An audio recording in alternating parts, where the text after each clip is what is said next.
इसमें दो को नहीं समा सकते हो। एक ही से प्रेम करो, लेकिन सच्चा प्रेम करो, उसी का उसमें प्रवेश भी है। प्रेम नगर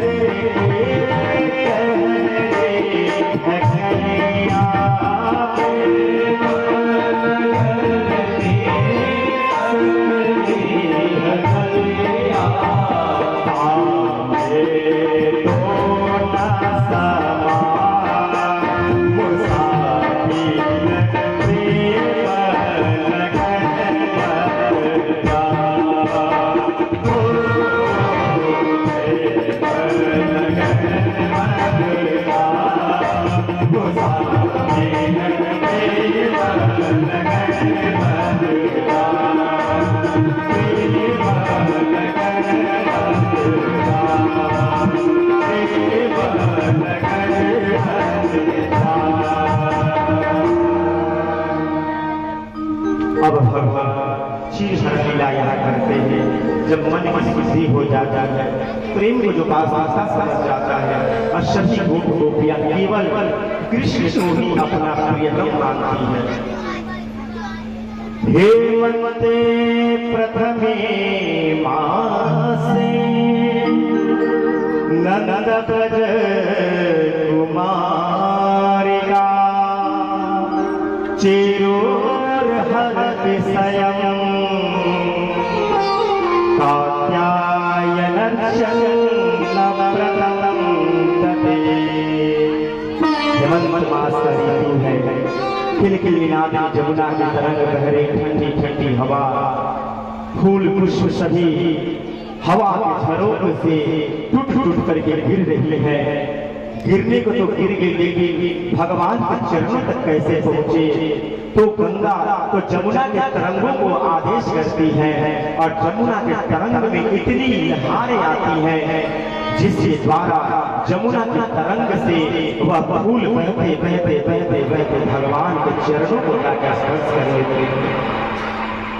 आज भगवान के रात्रि के प्रातः काल भोर में भगवान के श्रोधान करके माता कात्यायनी देवी के पूजन करने के लिए सर्वप्रथम सभी गोपियां जमुना जी में भोर के समय में स्नान करती हैं।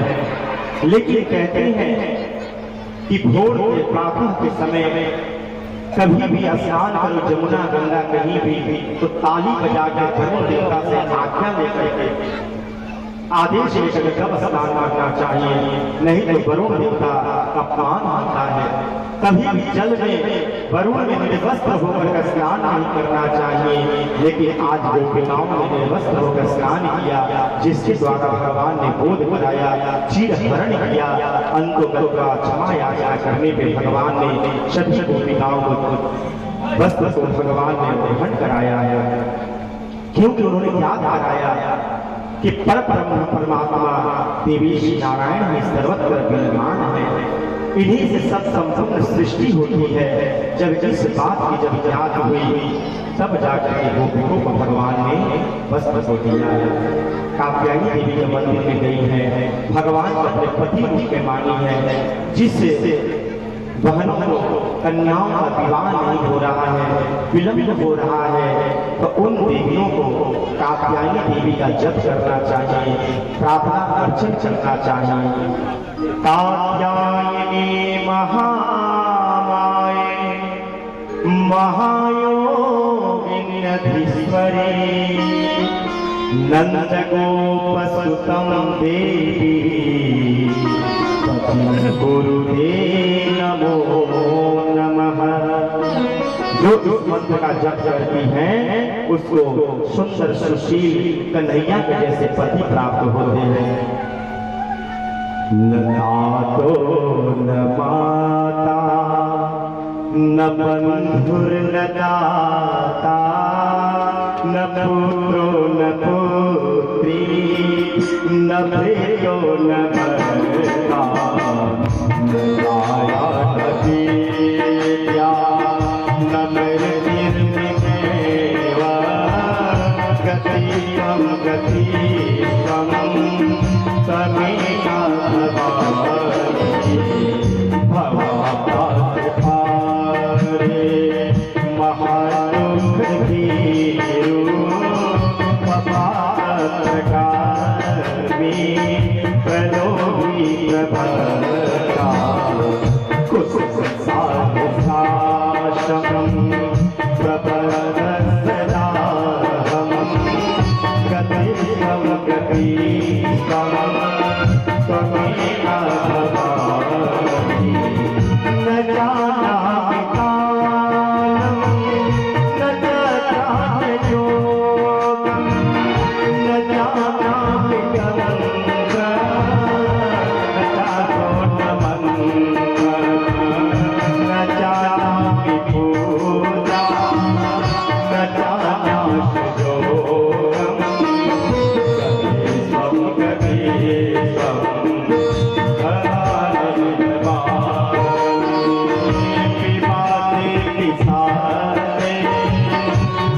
माता कात्यायनी देवी का अर्चन है कि कृष्ण जी कन्हैया हमारे पति रूप में प्राप्त हो जाए। माता कात्यायनी की श्री वचन को स्वीकार करके आशीर्वाद दी है। आज सभी ग्वाल वालों को भूख लगी है। कन्हैया से कहते कन्हैया कुछ खाने के लाए मिल जाते। कन्हैया कहते जाओ दूर के गांव पे, कुछ बगल के गांव में ब्राह्मण का गांव है, वहीं से कुछ भोजन मांग करके लाओ।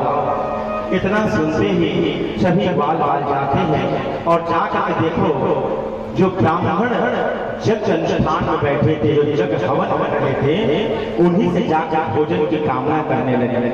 अब सभी ब्राह्मणों ने फुटकारते हुए उन्हें हटा दिया, सदित कर दिया, निष्कुलात कर दिया और सभी दौड़ते हुए जाकर के कन्हैया से कहते कि अरे तुमने किसके पास भेज दिया? सभी ने तिरस्कार कर दिया। भगवान ने कहा अरे तुमसे किसने कहा था ब्राह्मणों के पास जाना? हमने कहा ब्राह्मणों का गांव है, वहां पे जाकर याचना करना। तुम्हें ब्राह्मण पत्नियों से जाकर के भोजन की याचना करनी चाहिए थी। पुनः जाकर याचना की है और जाकर के फिर माताएं जब सुनी है कि प्रभु आए हैं वन में, तो 56 प्रकार की भोग सजा करके ले गई है और भगवान को भोजन पवाई है। अंत में भगवान कहते देवियों अब सभी अपने घर को जाइए। देवियों ने कहा कि अब हमें कौन स्वीकार करेगा? अब तो हम सभी ब्राह्मण से विमुख होकर के आई हैं। भगवान ने कहा देवियों तुम्हारे ब्राह्मण पति कुछ भी नहीं कहेंगे, ये मेरा आशीर्वाद है। सभी ने कहा कि प्रभु अब तो सब कुछ आपको ही सौंप दिया है, जीवन सर्वत्र सब कुछ आपको पर सौंप दिया। अब सौंप दिया इसे जीवन सब भार तुम्हारे हाथों में। अब सौंप दिया इस जीवन को सब भार तुम्हारे चरणों में है। जीत तुम्हारे हाथों में, अब हार तुम्हारे हाथों में है। जीत तुम्हारे हाथों में और हमारे हाथों में। अब सौंप दिया जीवन का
इसके साथ भगवान से बढ़कर कोई नहीं होता।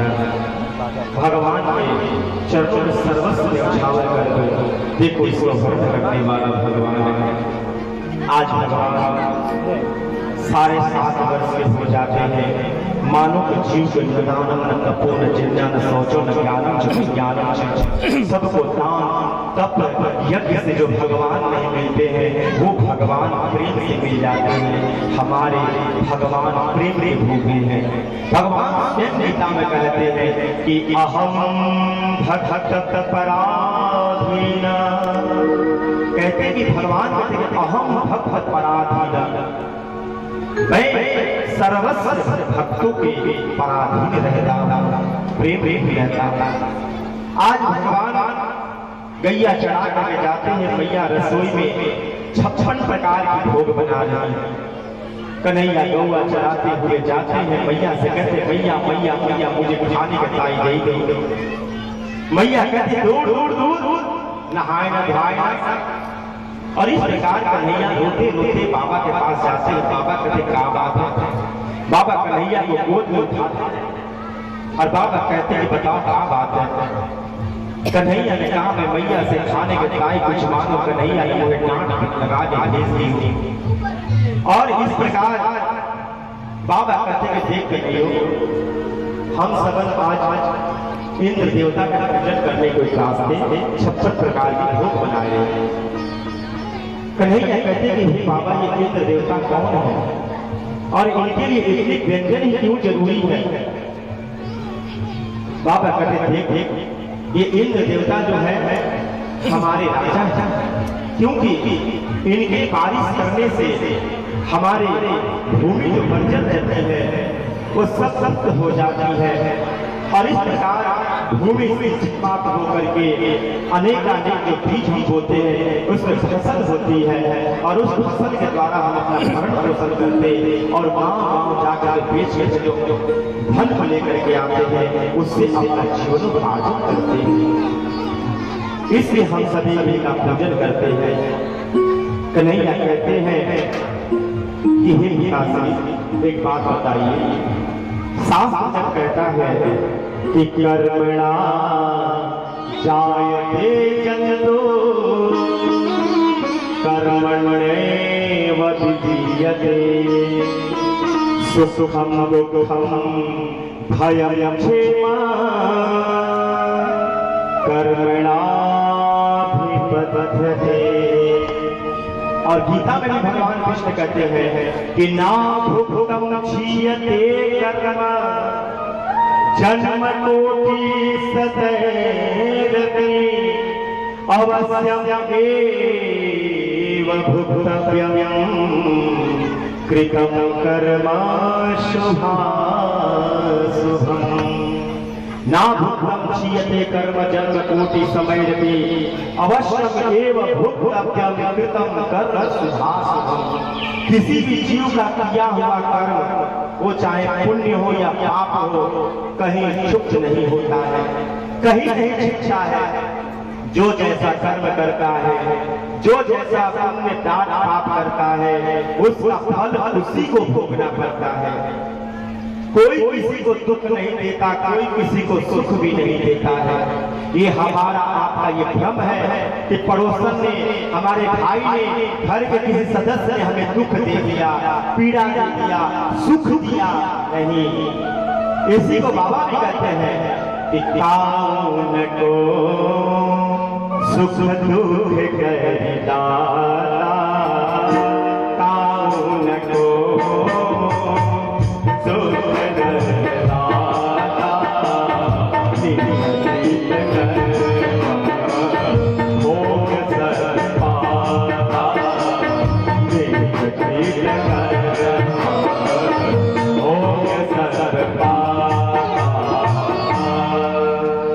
जो जैसा कर्म करता है उसका फल उसी को भोगना पड़ता है।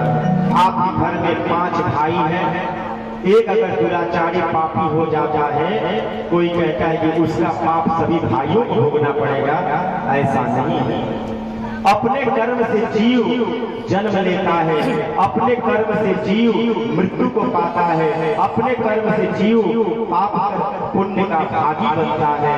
अपने ही कर्म के अनुसार जीव को अनेक जोनियों में भोगना पड़ता है। ये कोई किसी से संपर्कता से नहीं होता है। इसीलिए सबको अपने अपने जीवन कर्म को सुफल बनाना चाहिए, सत्कर्म लगाना चाहिए।